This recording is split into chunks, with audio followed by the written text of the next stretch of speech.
What's your emergency? My daughter was murdered. She's been murdered! We absolutely were obsessed with this case. January 13th, 1995 was the last known contact with Catherine. She's handcuffed. She's been tortured. It was always a big case within the department because it was the biggest case unsolved. Nobody felt safe anywhere. Nobody knew if it was a neighbor. Nobody knew if it was a police officer because of the handcuffs being used. My name is Tina Llewellyn. Aaron Llewellyn, I'm a detective. I'm a detective at Beaumont Police Department. My sister's dead. My parents are over there, and I have a... Who's your sister? Catherine Edwards. I had no idea who Catherine Edwards was, but after I read decades of her journals, 1986, 1989, 91, 94, I feel like I know her. Things are looking up in my life. I'm going to teach second grade next year. I know I meant to do this. There were so many of her students that came forward to share the impact she had on their lives 25 years later. They were always close to me in my heart. I'm Diana Coe, and I was friends with Catherine and her twin sister, Allison, since middle school. They were so sweet and so funny. They had a cute laugh, and everybody just loved them. This was not an easy case to crack. Every free moment, I would try to work this case while still maintaining my caseload. Staying up till midnight. Every night. It just was not going to happen without the DNA. If there was no DNA in this case, if that evidence had not been properly maintained, nope, we'd have never got there. My name is Brandon Best, Sergeant, Texas Rangers, Company A Cold Case Team. The technology has changed so much since 1995. By the time we got to Catherine Edwards, there were a lot more of these resources that were available. We felt that genetic genealogy was going to be the answer to this case. So you would do the police work. Yes. You would do the genealogy work. Yes, along with another genealogist. My name is Shara Broussard-Lapointe. Tina had started a tree, and we really think alike and work together to build this tree with 7,409 people in it. Oh my gosh. I would call her no less than 5 times a day. We were on the phone constantly. Tell her what I found. Just back and forth. I blew her phone up. Trying to get to the bottom. We had to narrow down the different family members to find the direct lineage of our suspect.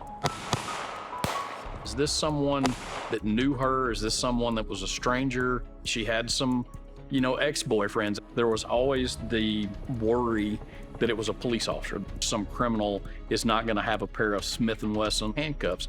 There was no sign of forced entry at the time, right? Right. Did we believe it was someone she knew? Yeah.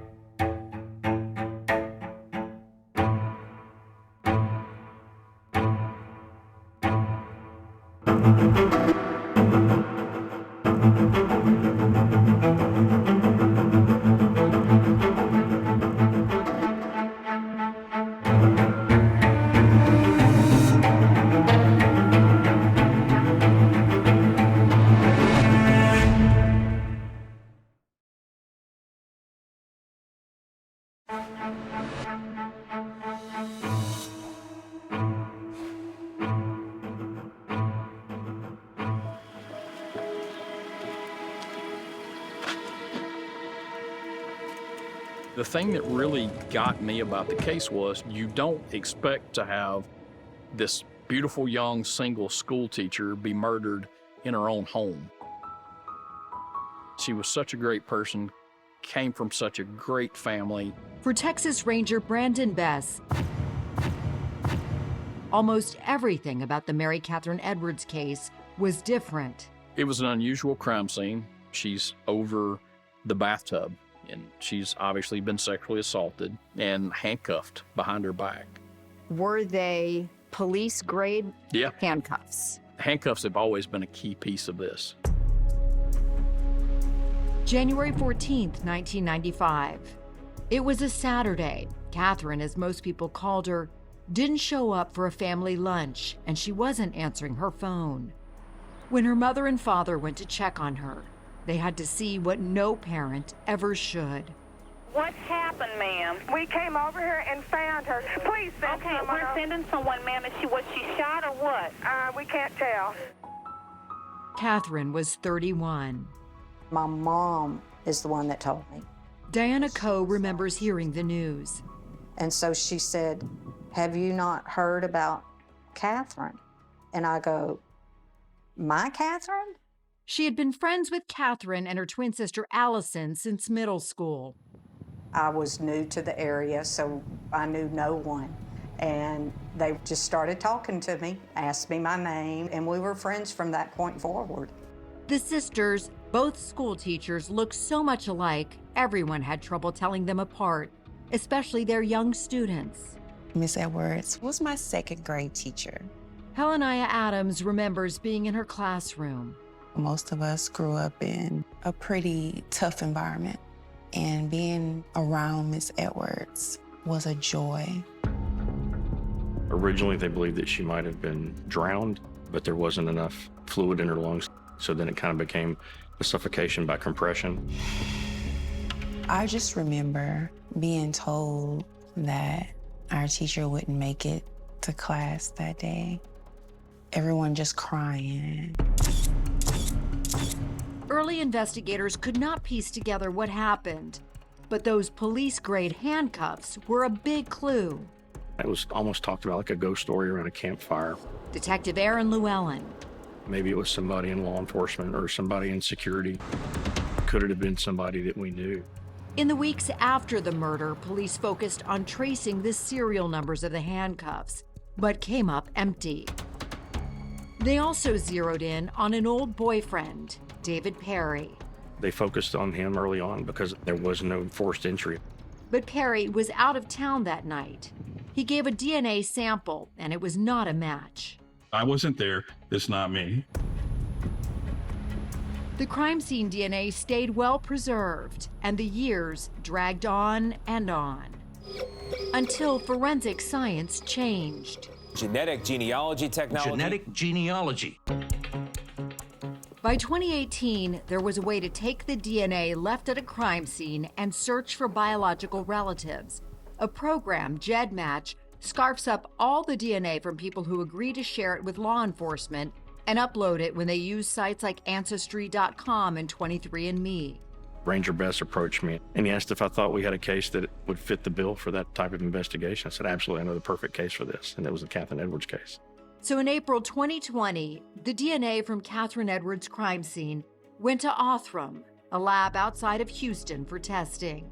There, they would give us familial matches, and from there, we would start trying to build a family tree to get us closer to our suspect. Yeah. But the number of names to pursue was overwhelming. When the family tree began to grow beyond my computer screen, I started to get a little bit confused, and that's when Tina jumped on board. Aaron's wife, Tina, an auto crimes detective, began using her off hours to help sort through it. The matches were all Cajun. Cajun ancestry, Yeah. coming from the Louisiana area? Yes, particularly Kaplan, Louisiana. So Tina went back to Catherine's journals looking for clues. To see if I could see a Cajun name that jumped out to me. I did find a few French names, and they were quickly eliminated and nowhere in our tree. And as she was building out the branches, one of the names on the family tree kept coming up. LaPointe.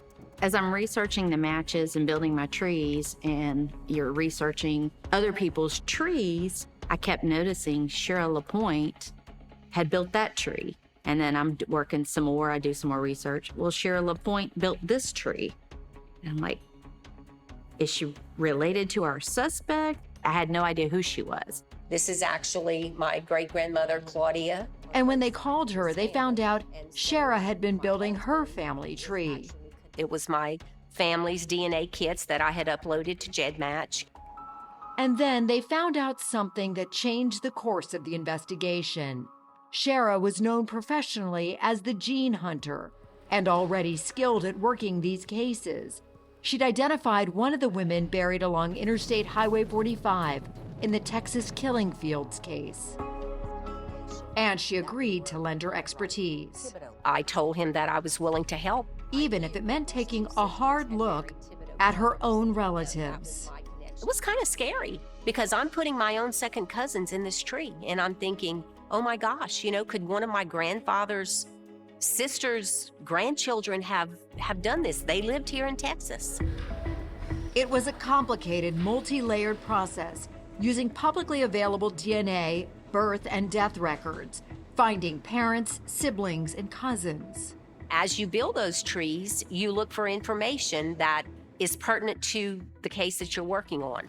We had a tag for people who were in Beaumont. She was a teacher. As you build tree, you look at people who are in education. Every one of these lines are built out.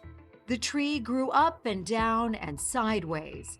There were almost 7,500 names. That's a lot of hours, a lot of work, and a lot of people in a family tree. All the while, Tina hardly slept, working through most nights, knowing there was a killer still out there. Every day counted. Every day mattered. I needed to get it solved.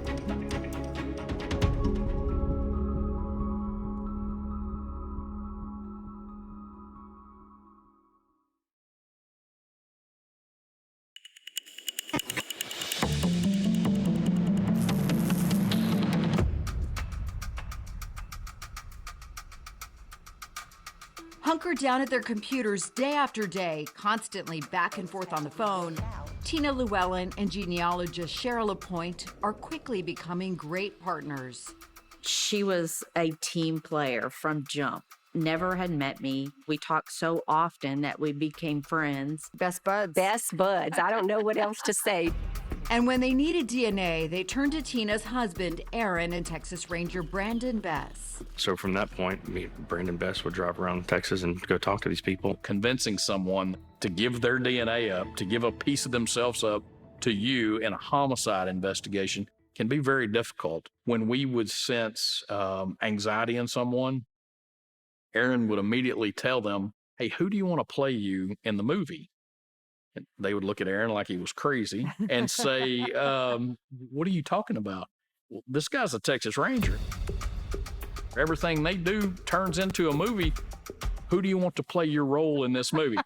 That calmed them down every time. And I, of course, threw out there, hey, I've already got Brad Pitt. So, you can't be Brad because Brad's playing me. Was there ever a time, though, that somebody actually thought, my uncle may actually be a killer? Who knows? In every one of these cases that I've worked using DNA and genetic genealogy, you have at least one person, usually two or three, that says, you know what?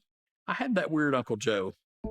Once the uploads were compared to the killer's DNA, if the amount of shared genetic material was low, they knew it was a dead end.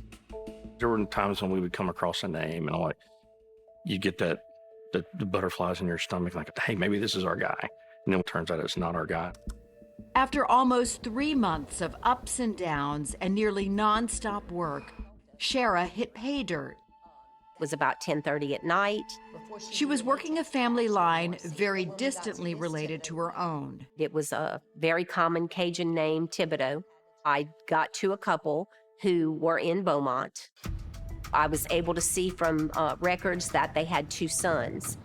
This was a major lead, a family in Catherine's town with 2 sons who went to Forest Park High, the same school Catherine did, at around the same time.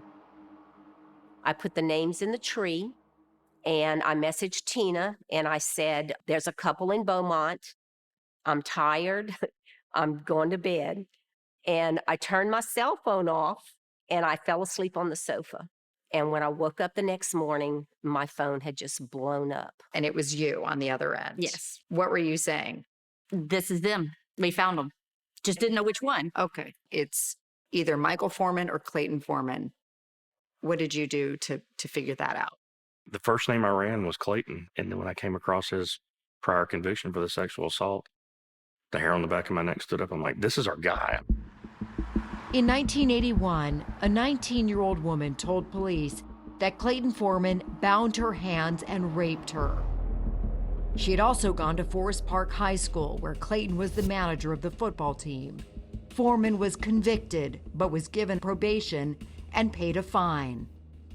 But he did not have to give a DNA sample at that time. This was back in the early 80s. We didn't have sex offender registry, no DNA database. And then they found another connection. It went all the way back to Diana Coe, Catherine's friend from middle school. In high school, Diana fell madly in love. Her boyfriend had graduated 3 years ahead of her, and they got engaged. He was so kind. He had the most wonderful personality. And when she started planning her wedding, she immediately turned to her old friends, Catherine and Allison. And they were one of the first ones I thought of as a bridesmaid. And I asked them, and they said yes. And the groom, the man Diana Coe married back in 1982, now he was their #1 suspect, Clayton Foreman. She, in fact, did know him. Yes. In hindsight, there were signs. When Diana found out about Clayton's legal troubles, the wedding was less than 3 months away. And the wedding invitations had already been mailed out. And I said, rape? I said, oh, there's no way. But she never got any details, and her fiancé explained it away. He kept telling me it was a big misunderstanding. And so in my mind, I thought, well, he must be telling the truth, because if he got arrested, he's not in jail. But you didn't really believe it was rape. Right. Diana's sister Anne and her brother Scooter were not so sure, and neither were their parents, who wanted her to call it off. And I said, well, Diana, why don't you just wait? And she didn't want to wait. She wanted to marry Clay. She was in love with him. She's believing him, and she's wanting to get married, then we have to support as a family. He was like, I'm so sorry, and I love you. I want us to be married. I want us to have a family. And so I was like, okay, so I went through with it. Diana and Clayton stayed married for a little more than 11 years. They had a son. The relationship began to fray over Foreman lying about their finances, and it ended after he had an affair. And looking back, Diana can see that he had an unhealthy fascination with police officers and the tools of their trade, like handcuffs. I remember that he had ordered those handcuffs. Well, he had them hung over the rear view mirror, and I didn't think anything of it. When Catherine was killed, they were divorced, but Diana remembers calling her ex-husband to talk about it. I think I was, crying, and I said, oh my God. I said, somebody has murdered Catherine. And he goes, oh, really? Just like no emotion. When we hung the phone up, I can remember, because I was like kind of squinting and kind of like going, God, that's kind of odd. With all the mounting evidence, Foreman needed to be found. He was 60 and no longer living in Beaumont. They quickly tracked him to Reynoldsburg, Ohio. What was he doing there? He was an Uber driver at the time. So I was able to send a lead to a field office up there and basically did what we call a trash run. You need to collect a piece of DNA so that you can ensure that it's the right guy, right? Correct. So that's what they did. They surveilled his house and then went and snatched a bag of trash and sent it to me. So I brought that stuff to Houston to the DPS crime lab. And from there, they tested it. The likelihood that the DNA belonged to Clayton Foreman was a big number, 461 septillion.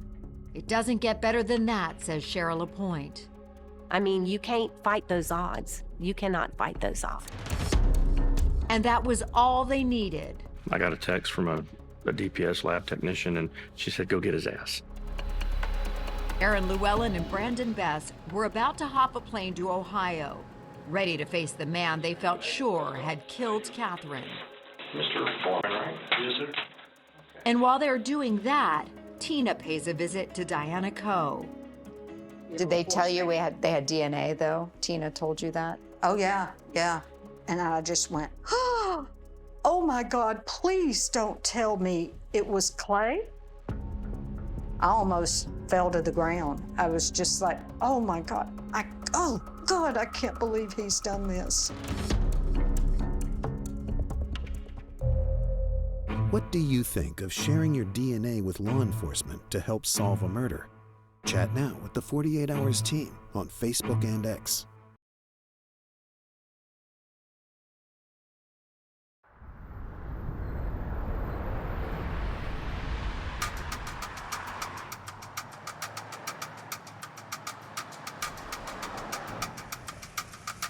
When Texas Ranger Brandon Bess and Detective Aaron Llewellyn arrive at the Franklin County Sheriff's Office to confront Clayton Foreman, they have a cover story. It's about a lost item from one of Foreman's Uber rides. We go in under the ruse of someone had left a purse in his car. So he came in voluntarily to talk about a purse that was in the car. It was April 29th, 2021, 26 years after Catherine Edwards was murdered. And they are sure they are sitting in front of the man who murdered her. And we're asking you to visit with us about a crime that we're investigating, okay? Did he immediately go, uh-oh? No, he didn't. So the crime that we're looking at is the murder of Mary Catherine Edwards, and she was murdered in 1995. I guess he pretty quickly realized he wasn't there to give up a purse. He did.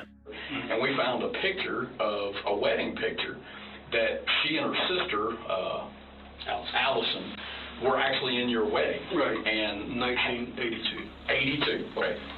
Do you ever remember anyone ever coming to you about that crime? No. Were you aware of the crime even? No. You didn't know the crime occurred? No, sir. Okay. We backed him into a bunch of hard corners. He claimed that he didn't even know that she was dead. You didn't know that Catherine Edwards was murdered? No, sir. Did not. Do you remember them from school? Do you remember the girls from school? Not really, because they were freshmen. When you were a senior? Yes, sir. Okay. So, on Mary Catherine Edwards, didn't know her well. Did you ever visit with her at all? No. Did you ever go in her house at all? Any house that she ever lived in? No. Okay. You know, did you know where she lived? No, had no idea. So, and he's denying. He is denying. You know, in these DNA cases, whether you're going to get a confession or not, you want to build up that background of, hey, did you know them, number one? Did y'all have much acquaintance with them, or was it just like a high school friend thing? How did you know them? I think they were bridesmaids for my ex-wife. That's right. Did you ever go on a date? Never dated. All the way up to, did you ever have sex with this person? Never, obviously, had sex with her. No. Never. Never. Did you go to college together? Did you do all? Everything was a no. And we had those denials several times. And then so towards the end of the interview, we asked him, well, if all those things are true, can you explain how your DNA ended up on her and on her bed? Do you understand DNA? Mm-hmm. And do you understand how DNA works? You understand you're made of DNA. Right. He's made of DNA, I'm made of DNA. And I think that Foreman knew enough about DNA that he thought he would have been caught already. He knew that he had never submitted his DNA. He had no clue that he was going to be arrested that day. Clay, I'm on level with you. Right here and now, and I want you to hear me real close.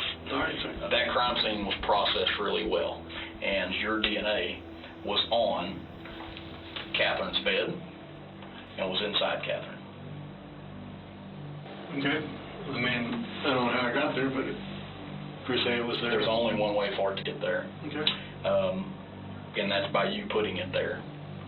Okay. Do you understand that? Do you understand the implications of that? The day that she died, the night that she died, your DNA is in her and your DNA is on her bedspread. Now, I don't want you to say anything right this second. I want you to think about the next words that come out of your mouth.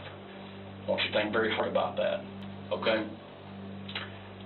There's two people that know that story. You're one of them, and she's the other. And she can't talk. Mm-hmm. What I ask you is, now, to be honest with us completely, and tell us, how did that happen? I'm not going to say anything. If I need an attorney now, probably need one, or you do need one. If you're saying I did that, then I probably need an attorney to talk to. Well, that's all we got then. We're going to let you walk out of that door just like we told you. It's a grainy video, but you can probably see us grinning at each other. You have all your stuff? That he thinks he's walking out of here. He thinks he's fixing to leave here. So as he got out down the hallway headed towards the elevator, we stopped him and arrested him for the murder of Catherine Edwards. And after all those years and all that work, Aaron Llewellyn and Brandon Bess had one thing left they needed to do. If you remember back when we were talking about the crime scene, she was handcuffed. So we had talked to the DA's office beforehand and got permission to use those handcuffs. The very handcuffs that bound Catherine the night she died. How did it feel to put those handcuffs on her? Very good. It's a moment I'll never forget. You feel like you got to do something for Catherine.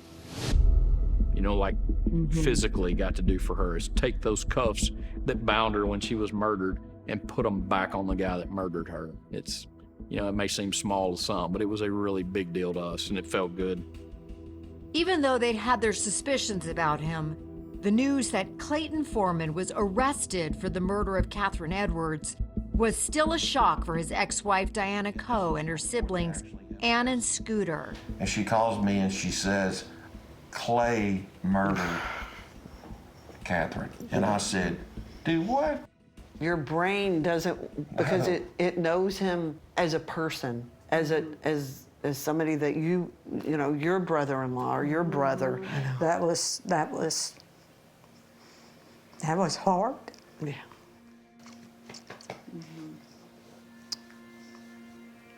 I thought of Allison. And I just couldn't believe it. My thought immediately went to Allison, and I just said, Allison, oh my God, she's gonna hate me.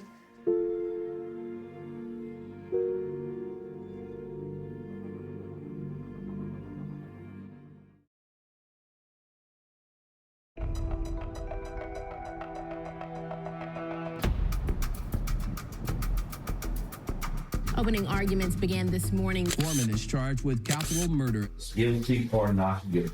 Not guilty. March 12th, 2024. This is not going to be easy for a lot of people because it's been a long time coming. Nearly 30 years after Catherine Edwards was found dead in her townhouse. You got to remember, this happened in 1995. Beaumont prosecutor Patrick Knaud and his colleagues Mike Laird and Sonny Eckhart are ready for trial. You're going to get to learn a lot about DNA. And they're extremely confident about their case against Clayton Foreman. Mr. Burbank, do you want to make an opening statement at this time? No, Your Honor. Tom Burbank is defending Foreman. He didn't really have anything, and he knew it. Next witness. The prosecution calls Catherine's twin sister, Allison. We wanted to remind everyone this is about Catherine and her family. And that's the way we wanted to start off with. Here at 60, sitting before them, was the spitting image of what could have been. That is a picture of my sister, Catherine. Reliving the day she lost Catherine. And then the next thing we know, my mom and dad drove up and told us there were no words. She was dead. That was all that mattered. I didn't know how, what, or anything.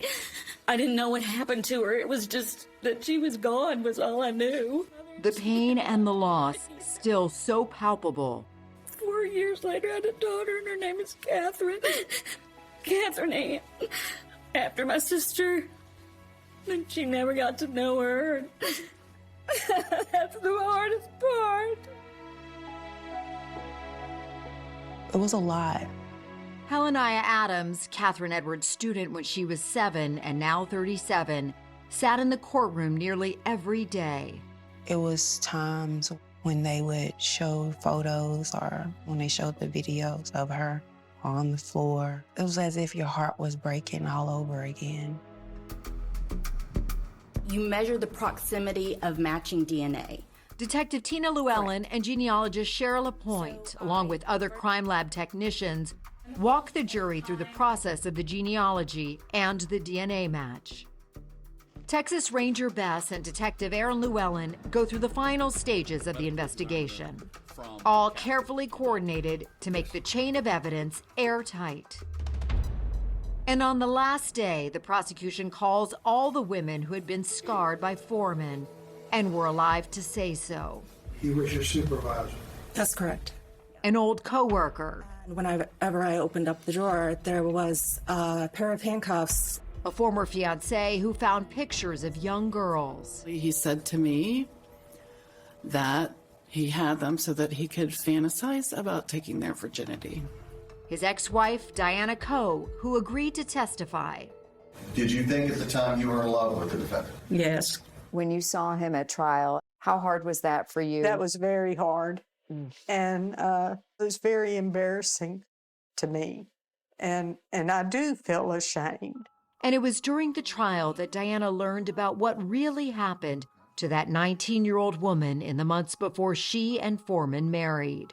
It was the most horrific thing that I could have ever heard. I couldn't imagine what she went through and was so brave to get up and say what she said. She was the final witness, returning to the night her car got stuck and Foreman, falsely claiming he was a policeman, offered to help. First, he tied my hands back. He tied your hands behind your back? Yes. Did he threaten to cut your throat if you didn't? Yes. This whole thing took a while, didn't it? Yes, sir. I'm sorry. What happened then? He took me home. Did he say something that you felt was odd? Yes, he said 3 things. He said, "Stop crying. I'm sorry. I hope I didn't hurt you." And there was another woman who did not testify but went on the record, an alleged victim of Foreman's violence, also a high school friend of Diana, who did not press charges. She told investigators Foreman attacked her from behind and put a gun to her head. She had indicated back in 85 or 86 that he had come to her apartment and knocked on the door and told her that he was having financial and marital problems with Diana and he needed somebody to talk to, and so she let him in. Prosecutors suspect Foreman used a similar ruse the night he appeared at Catherine Edwards' door. That's the way we thought he got to Catherine. Because Catherine was very, very Christian, very given, very naive, and it's a wonderful thing to be, except when you're faced with Clayton Foreman. I've always wondered, did he say something about me? Hey, it's Clay, and I need to talk to you about something about Diana. I've always wondered, but I thought I'll never know. After 7 days of prosecution testimony, the defense calls no witnesses, and attorney Burbank closes. You heard different things in reference to sex things and stuff like that. Okay. Still doesn't make him a murderer. You may not like him because of what people said, but I submit to you they have not proven murder beyond a reasonable doubt. The prosecution wraps up its case. And it's so easy to believe that evil doesn't exist. It is here in this courtroom here today. These are things I wish I didn't know exist, and I'm sorry I had to talk to you about it. But I didn't bring us here. He did. Now it would be up to a jury to decide Clayton Foreman's future. Patrick Knaud wants them to remember Catherine Edwards didn't have one. And I do pray that Mike and I and Sonny have done a good job for Catherine and you. I hope we've done our job.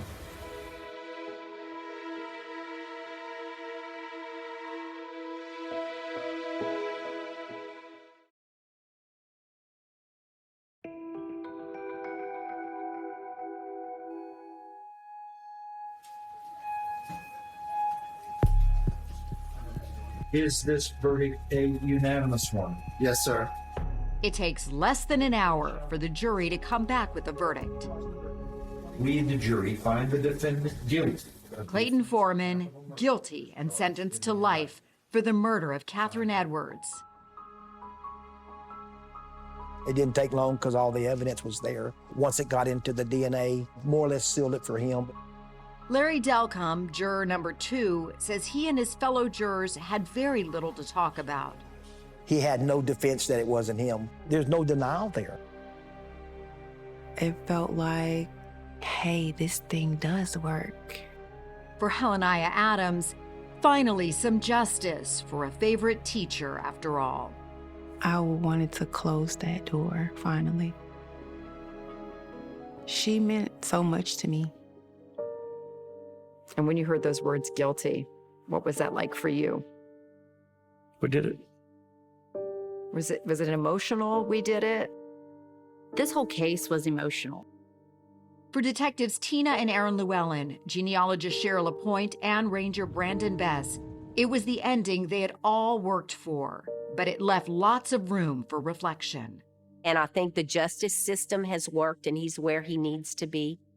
But to say that that's honestly justice for Mary Catherine, it's frustrating to know that he lived a life and she should have been able to live a life and have children and go on.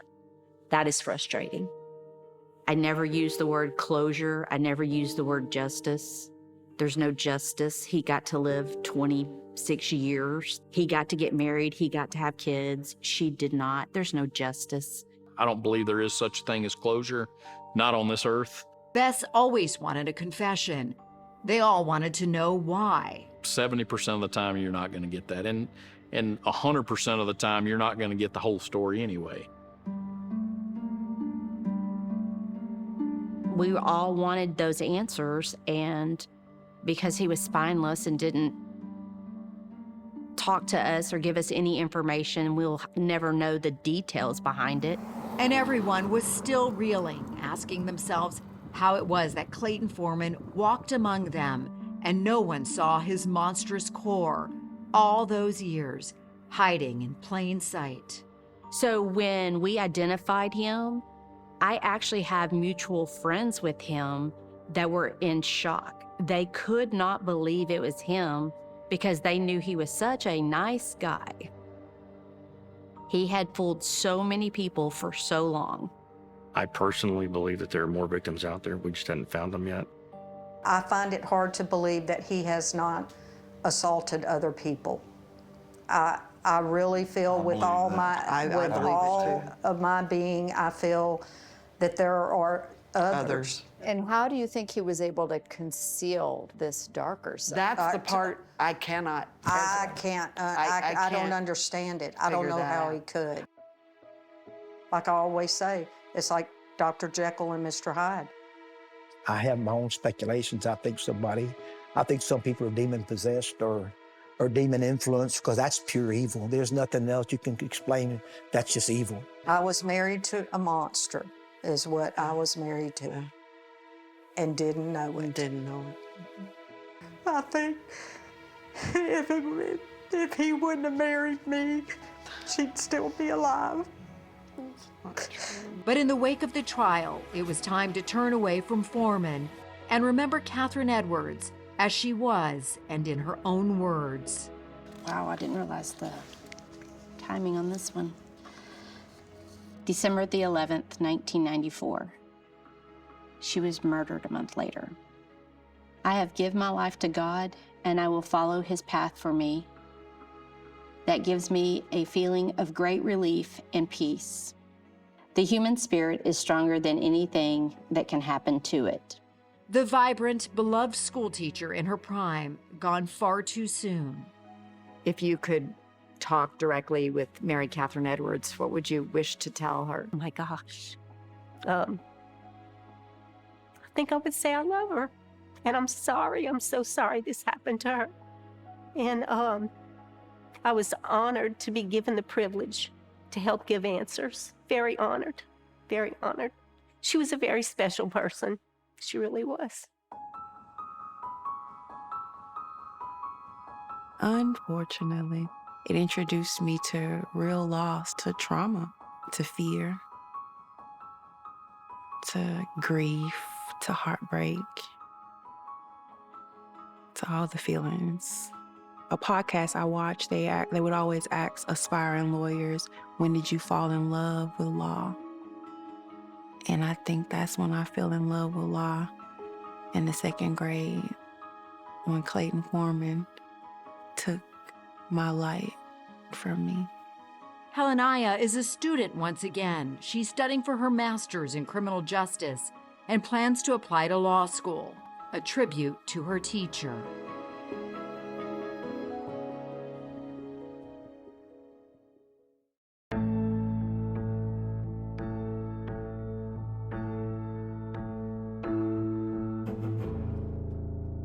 CBS next Saturday. A young mother is murdered. She got shot in the car. At first, this seemed like an open and shut case. But finding the killer Carrollton Police Department, come out with your hands up! was only the beginning. It was only half the story. 48 Hours is all new. CBS next Saturday, 10/9 Central, and streaming on Paramount+.